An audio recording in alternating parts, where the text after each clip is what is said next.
Have you been thinking, why should you choose Canada over the US? This video is for you then, because I have ironed out 10 super important things that Canada has that you'll never be able to get in the US. So what are you waiting for? Before you go into this video, make sure you give me a huge thumbs up. Hit the subscribe button, like, share with all your friends that are thinking about where are they going to immigrate to. Should they immigrate to Canada? Should they immigrate to the US? This will help you to make your decision pretty quickly, I promise you, at the end of this video. And also, people have been asking me, what do I think about what happened? What transpired at the Capitol here in the US?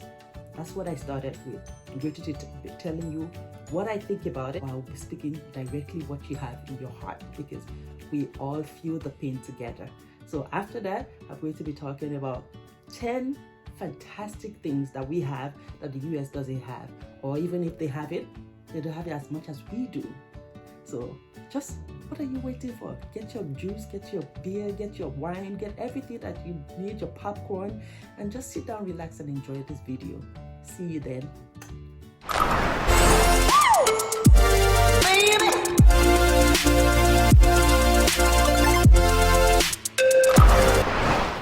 Hello everybody, welcome back to my channel. It's that proud black woman here again, and thank you so much for tuning in.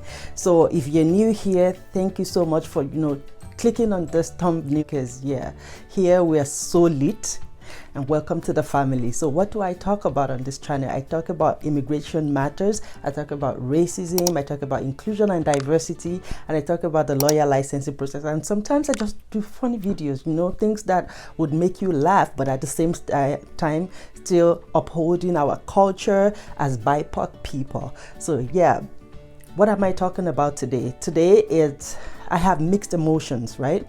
So I know you've seen it from the title about the Capitol Hill. Like, I'm currently suffering from this I thought I was not going to talk about, but people keep asking, what are your thoughts? Everywhere I go, people keep asking, because they know that I'm into inclusion and diversity, both at work, at home, friends, even subscribers asking me, what do you think? Like, what's your feeling about what happened at Capitol Hill compared to the Black Lives Matter movement and how it was handled in the US? And I thought I was not going to talk about it, but I found out that there's no way I can hide away from this. This is what I do, and I have to talk about it. The truth is, I'm already suffering from racial battle fatigue.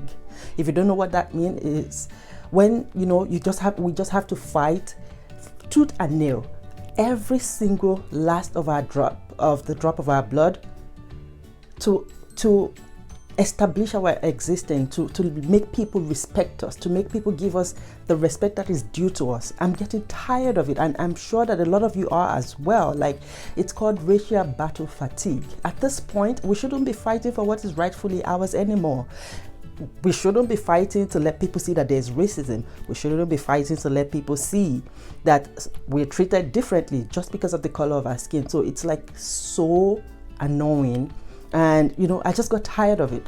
But at this point, as I said, I can't overlook it anymore, because people are beginning to ask, even at work, like, what do you think? And the truth is, it is ridiculous.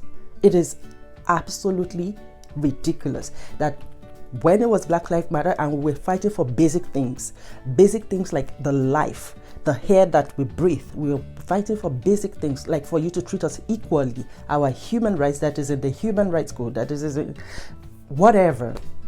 And they shot at us, they killed us, they imprisoned a lot of us, they arrested a lot of us, they called us terrorists, they called us all kinds of names, hoodlums, whatever that is there. But then MAGA people, Make America Great Again, white supremacists, all of those people went to Capitol Hill. They knew that they were coming, just like they knew Black Lives Matter was coming. And do we ever have the nerve? I repeat, do we have the nerve to march to Capitol Hill and walk in and take selfies and shoot at them? Do we?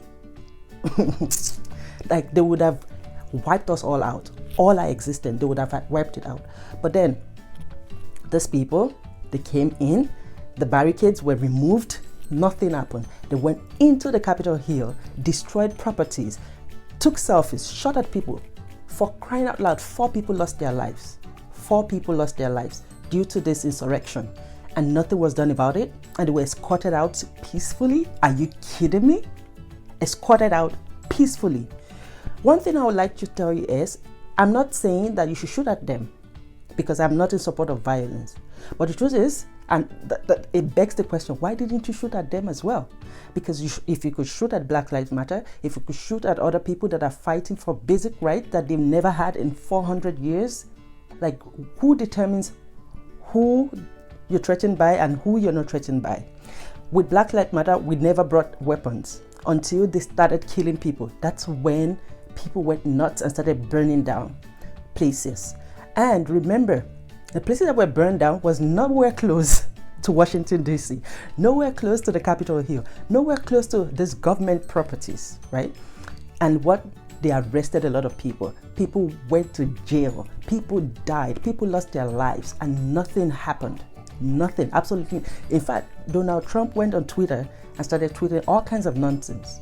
Twitter didn't block the account, and I heard something about, Twitter is permanently blocking his account. That's total BS. Total BS. Why now? Is it because now he's going to be leaving power? And you think, well, now we can, like, it's too late. Like, blocking his Twitter, blocking Facebook, blocking whatever account, it's too late, because he's been saying nonsense for the past 4 years and nobody did nothing. But now when it comes to white people, sorry, pardon my French, but when it comes to people, white supremacists, people that are racist, people that are showing it to you that yes, we are racist, we don't give a damn about anybody that has a color that is different from ours, you let them into the Capitol Hill. Where the heck were the securities? I have no clue. Where the heck were they? So this is like, it's concerning that in the 21st century, America, they're supposed to be the greatest country in the world, is just way back on the human rights. It's all talk. They have it in their human rights code or whatever law document they have stashed up somewhere, but it doesn't matter. They get to choose who dies and who lives. They get to choose who are protesters and get to choose who are terrorists. It's not fair. And we're way past the point of fairness.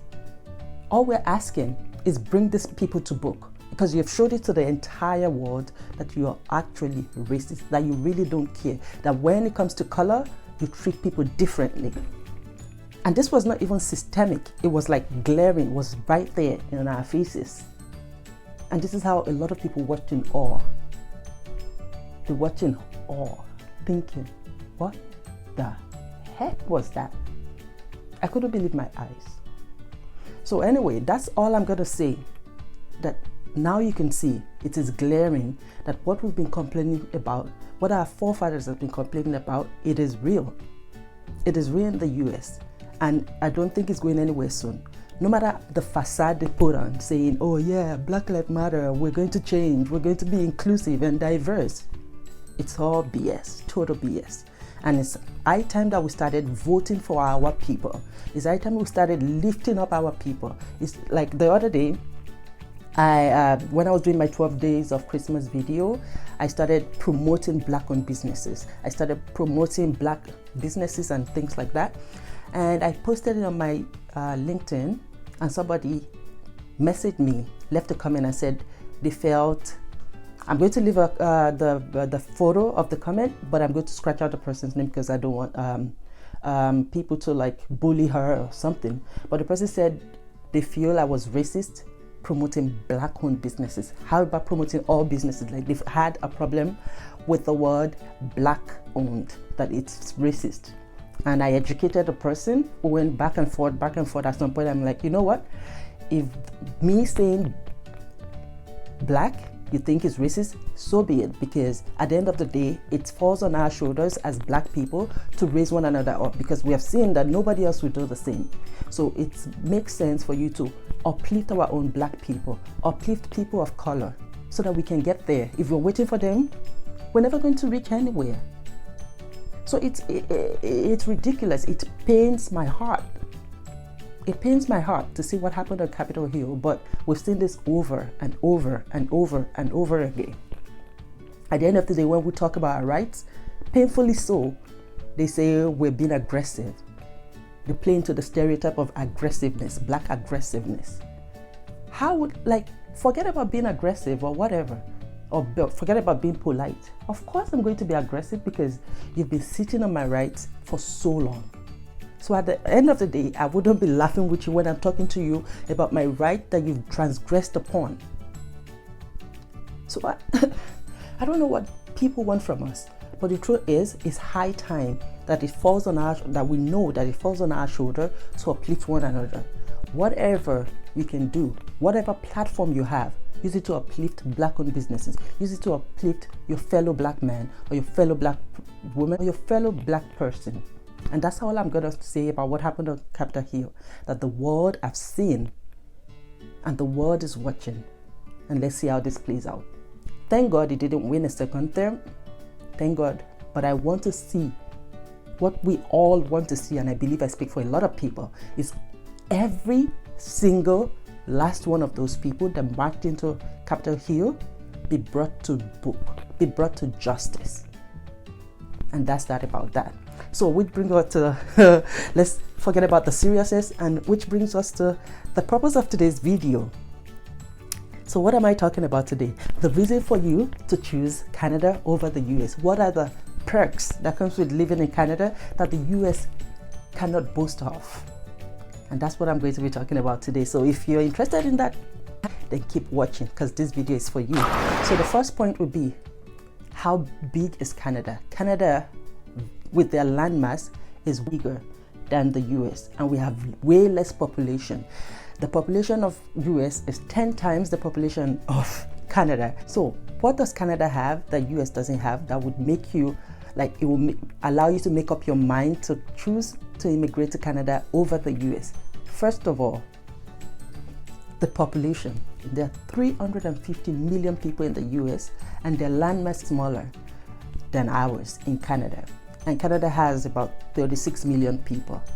36 million. So imagine the opportunities that are yet unexplored that are here in Canada that the US cannot even boast of. Yeah, everybody wants to live the American dream. But guess what? The Canadian dream is as much as important as the American dream. So how would you know if you don't try to come here, if you don't do your research? And I already did all the research for you. Don't worry about it. All you have to do is sit down, relax, and enjoy this. So you'll be surprised, like the mind-blowing things that you'll find out. So that's number one. We're way bigger than the US, and we have less population.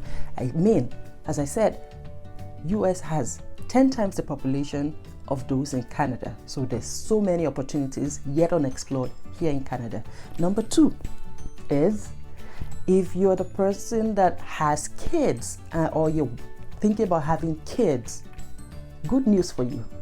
In Canada, you get 12 months to 18 months paid maternity leave. So you can stay at home and take care of your baby until you're comfortable enough to go to work. How do you get this? It doesn't come free. In Canada, you must have, prior to you going on maternity leave, you must have worked at least 600 hours. And if you calculate 600 hours at 40 hours a week, I think it comes to about 4 months. And after that, you're going to be getting paid 12 to 18 months of maternity leave. The US cannot boast of that. I remember when my sister-in-law gave birth, 6 weeks after, she had to go back to work. And in Nigeria, you get 3 months. 3 months paid. Full paid maternity leave. So with us here, we get 12 to 18 months. This is how it goes. For 12 months, you get paid 55% of how much you were earning before you went on maternity leave. And if you decide to take the extended maternity leave, you get 33%, which is the same thing as if you're getting 55% for 1 year, or if you're getting 33% for 18 months. And let me bust your bubbles. It's not for only those that give birth physically. It could be for adoptive parents. It could be for people that went through surrogacy. It could be any of those. And also your husband or your spouse or your partner can share it. So you can divide it 6 months each. So it doesn't have to be the birth mother that takes all the entire 1 year or the 18 months. So you're not fatigued, you can share it. So that's one of the important things that we enjoy here in Canada. So think about that. Number 3, free healthcare. Can you beat that? I can't believe that in the US there's no free healthcare. They talk about Obamacare and whatever, but it's not completely free. Are you kidding me? Here in Canada, we have free healthcare. Free flipping healthcare.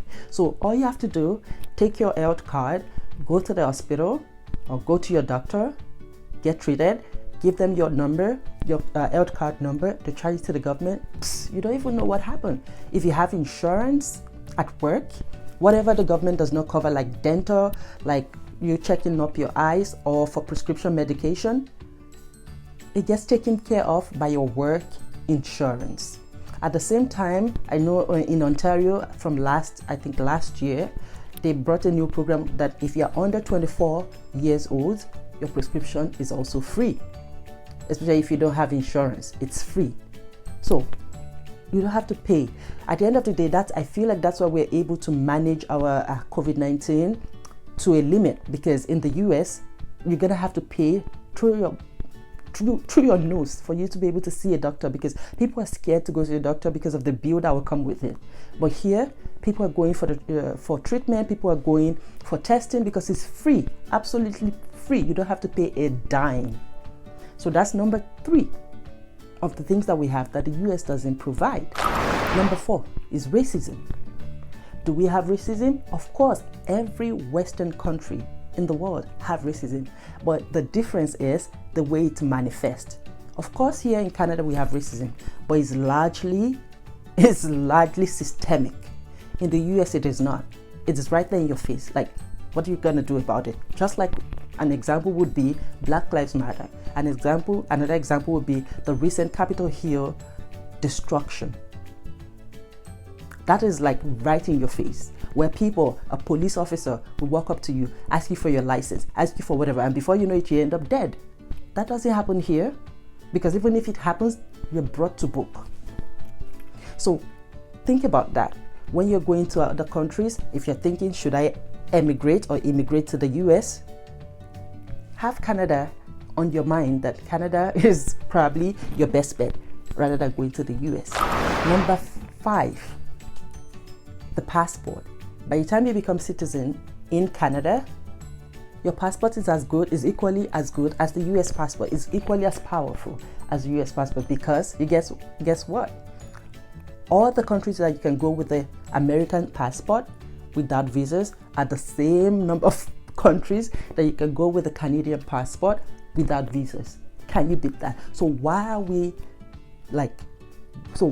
have you not started making up your mind to apply to Canada? Let me bust your brain.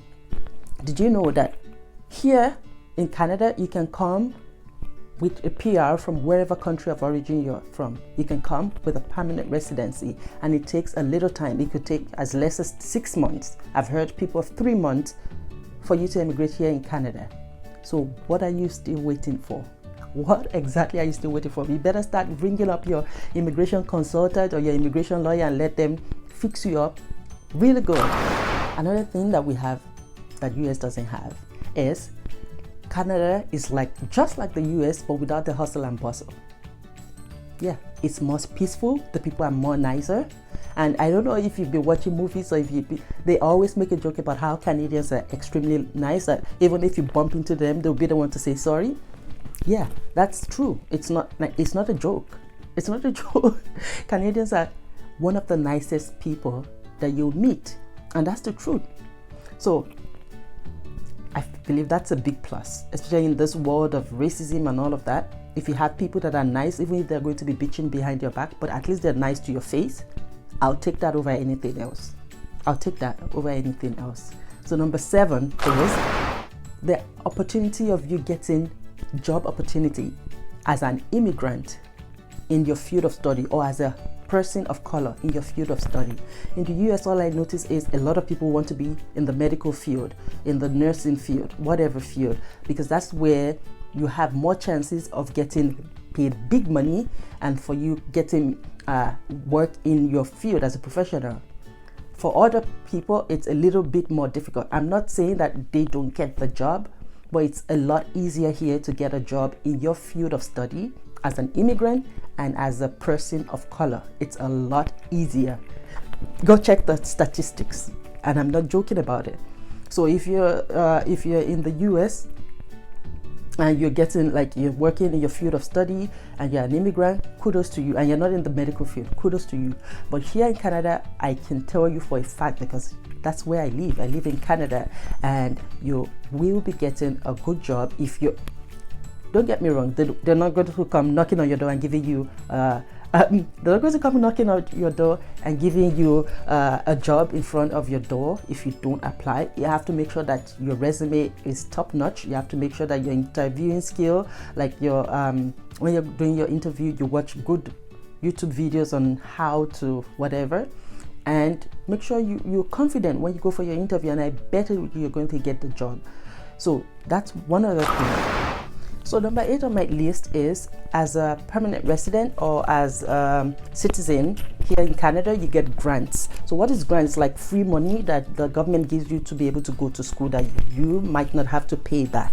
So for a lot of people that are already learned from their country of origin, and they're just looking to like upgrade their education, or they're changing career and they're only doing 1 or 2 year courses, most of the time the grant is enough, right? But if you're going through the entire undergraduate degree, then it might not be enough. But guess what? There's another thing called the student loan.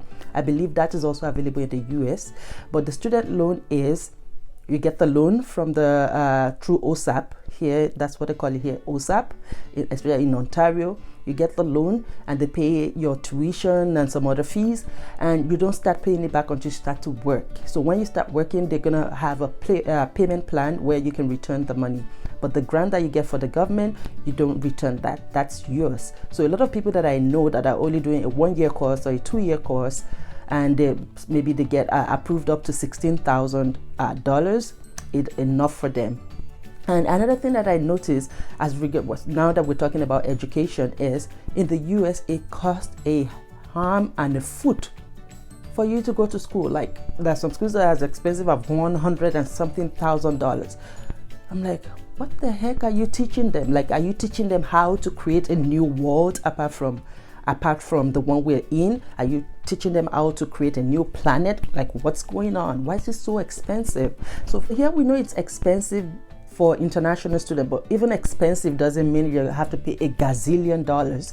But at least you know that as a domestic student, you don't have to pay through your nose. You have grants, and you can also get a student loan as well. So that's one of the perks. I don't know about grants in the US, but I know here we have grants. And also, if you're brilliant or whatever, or you're into sports, you can also get scholarships. So that way, there's so many options for you.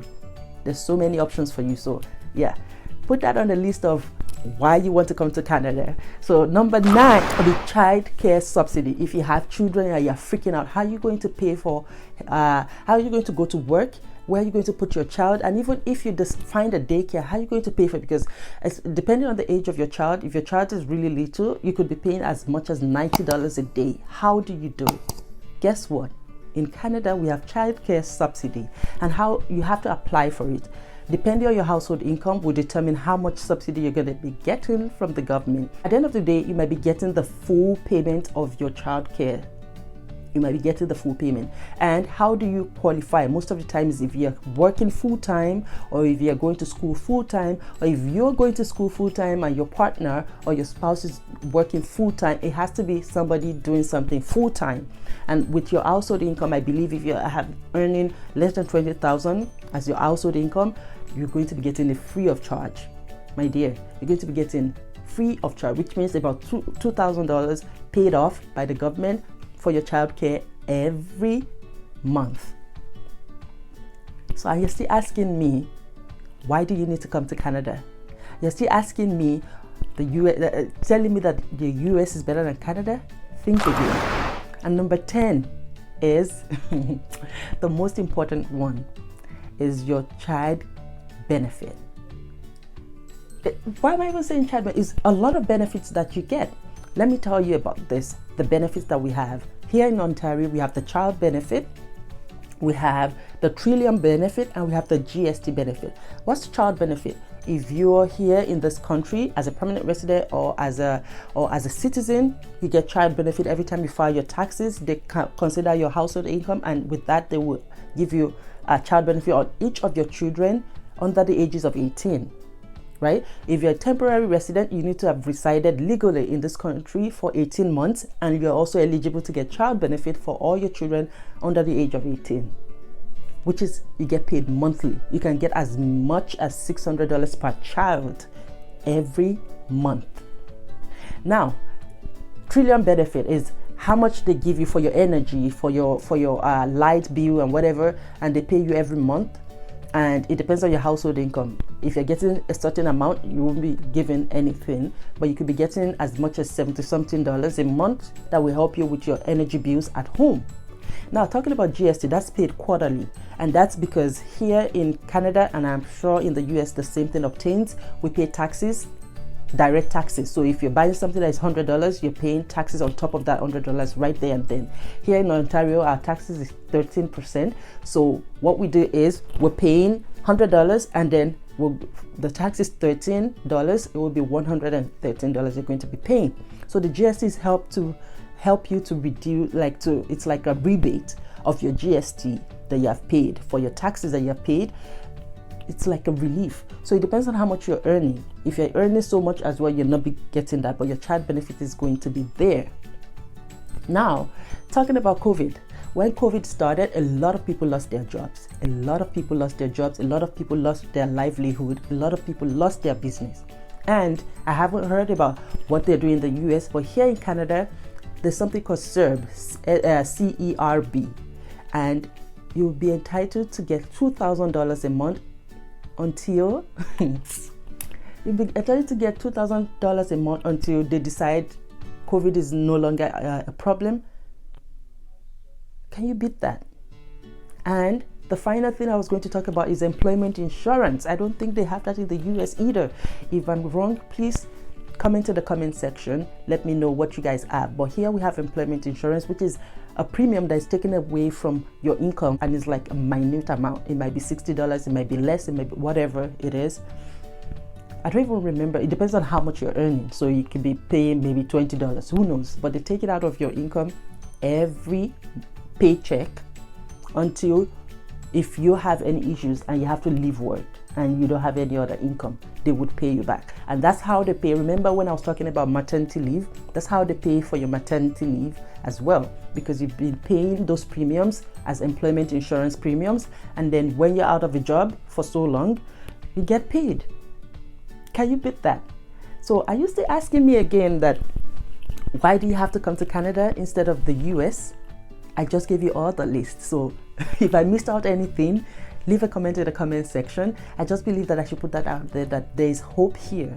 There's a lot of hope. You're not going to be having to worry about racism. Of course there's racism, but it's systemic, and there are ways that we can tackle it. People are brought to book. If you raise it, people would be brought to book. In the US, as you can see what's going on right now, it's a direct racism, white supremacy, whatever it's called, make America great again. And then they had this crazy president which shouldn't even have gone into power in the first place. So if you're still thinking, I just gave you all the options that you have, and it's up to you to choose which one is best for you. So thank you again for listening to me talking about all these things. Thank you again for tuning into this channel, and if you have not subscribed, please like, share, give me a huge thumbs up, subscribe to my channel, and I post videos every Friday. Every Friday I post new videos, so please let's make this channel grow. And tell me, give me your ideas. What do you want me to talk about? What are the things that you want to hear on this channel? Just give me the ideas and I will be sure to deliver. I love you all. Have a fantastic day and enjoy your weekend, okay?